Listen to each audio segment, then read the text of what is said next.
Montrer comment utiliser l'outil point de contrôle de sélection.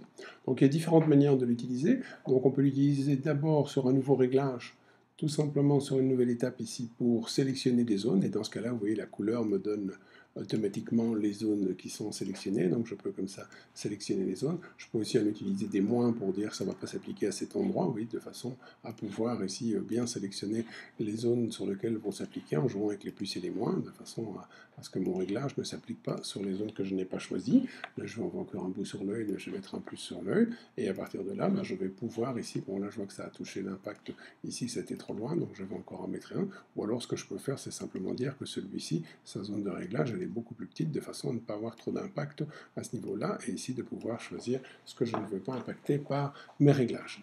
Et ensuite, je vais simplement choisir l'étape, ici par exemple, je vais faire un LST pour renforcer le contraste ici, voilà, donc la luminosité, réduire la luminosité de l'insecte ou renforcer son contraste, enfin peu importe le réglage, c'est que vous voyez que le réglage se positionne sur les zones qu'on a sélectionnées principalement.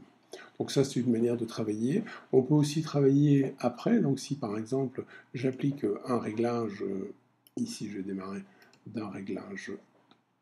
Toujours, on va travailler sur le LST, voilà. J'ai assombri toute l'image. Bon, je ne veux pas que l'insecte soit assombri, ben je prends le point de contrôle moins et je vais venir le positionner sur les zones où je ne veux pas appliquer mon contrôle dessus. Voilà, je vais mettre des moins par rapport à ça et automatiquement, ça ne sera pas appliqué sur la zone que j'ai sélectionnée avec des points de contrôle moins. Donc voilà, si maintenant je veux que ce soit appliqué à côté, bien voilà, je peux le faire comme ceci, de façon à jouer vraiment finement sur les zones où je veux appliquer ce contrôle. Donc je peux en prendre plusieurs de cette manière.